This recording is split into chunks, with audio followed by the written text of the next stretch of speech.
ఎన్నికల్లో ఇచ్చిన 6 గ్యారంటీలను ఆలోచించి అమలు చేయాలని మల్కాజ్గిరి ఎంపీ ఈటెల రాజేందర్ డిమాండ్ చేశారు. వరంగల్లోని సిటీలోని బీజేపీ నాయకుడు ఎర్రబెల్లి ప్రదీప్ రావు నివాసంలో ఏర్పాటు చేసిన మీడియా సమావేశంలో మల్కాజ్గిరి ఎంపీ ఈటెల రాజేందర్, బీజేపీ నేతలు రాజేశ్వరరావు, సీతారాం నాయక్ తదితరులు పాల్గొన్నారు. ఈ సందర్భంగా ఎంపీ ఈటెల రాజేందర్ మాట్లాడుతూ ఫీజు రింబర్స్మెంట్ ఇవ్వక విద్యార్థుల భవిష్యత్తు ఆటలాడుతోంది కాంగ్రెస్ ప్రభుత్వం అని తెలిపారు. రైతులకు ఎన్నికల్లో ఇచ్చిన హామీలు సైతం మరిచిపోయిన ప్రస్తుత రాష్ట్ర ప్రభుత్వం అని అన్నారు. ప్రజలకు చట్టసభల మీద విశ్వాసం పోయిందన్నారు. భూ కామాంధులు ప్రభుత్వంతో కుమ్మక్కయి దోచుకుంటున్నారని అన్నారు. తెలంగాణ రాష్ట్రంలో దోచుకున్న ప్రతి పైసా వేరే రాష్ట్రాలకు తరలించే ఆలోచనలో రేవంత్ రెడ్డి ఉన్నారని అన్నారు. 6 గ్యారంటీలను ఇప్పటికైనా ప్రభుత్వం ఆలోచించి అమలు చేయాలని రాజేందర్ డిమాండ్ చేశారు.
రూపాయలు ఇస్తా.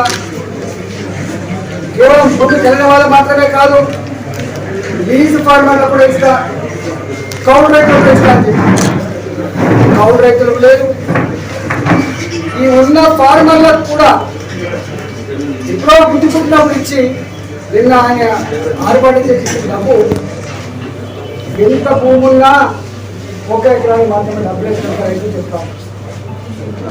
ఊళ్ళో మాట ఏంటంటే ఏం చేస్తాం బిడ్డ, కొండ నాలుకకు మంది ఇస్తే ఉన్న నాలుకకు పోయినట్టుగా రేవంత్ రెడ్డికి అధికారం కట్టిపెట్టిన పాపానికి ఇలా మా రైతు బంధు రాకపోయినా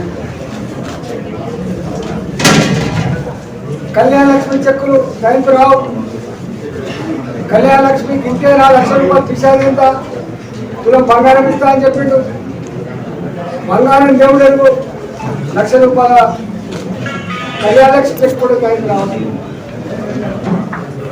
ఇవాళ ఎంత దారుణం అంటే ఈ విషయాలు అసెంబ్లీ చర్చకు రావు. ఏమైనా వ్యక్తిగతమైంది వీళ్ళు లేచిన పడైనా మంత్రులంతా ఇంకా మరి మాట్లాడతాను, మళ్ళీ మంత్రులు మాట్లాడే వీళ్ళు మాట్లాడుతారు. కూడబలుకున్నట్టుగానే ఏ చట్ట సభల మీద అయితే ప్రజలకు గొప్ప విశ్వాసం ఉంటుందో, సమస్యల పరిష్కార వేదికలుగా భావిస్తారో, అదొక ప్రజాస్వామికమైన పవిత్ర దేవాలయంగా భావిస్తారో అలాంటి సభల మీద ఇలా విశ్వాసం కోల్పోతుంది. మన గురించి చర్చలు జరగవు, మన సమస్య గురించి పట్టించుకోవు.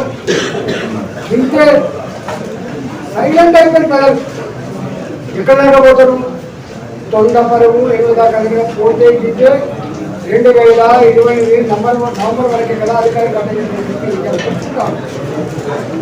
నేను ఒకటే ఆనాడు రేవంత్ రెడ్డి చెప్పిన మాట ఏంటంటే రైతు బంధు, ఆరోగ్యశ్రీ, ఫీ రియంబర్స్మెంట్, విద్యార్థి పథకం, యో పాలసీ, ప్రతి తెలంగాణ ఆడబిడ్డకు 2500 రూపాయల మహిళలకు అకౌంట్లలో పెన్షన్ లాగా ఇస్తానేది కానీ, 2000 రూపాయల పెన్షన్ ఏం పిషాది 4000 ఇస్తానేది కానీ, 4000 పిషాది ఎంత 6000 ఇస్తానేది కానీ, నారాయణతో మాట్లాడిన అన్నాడు.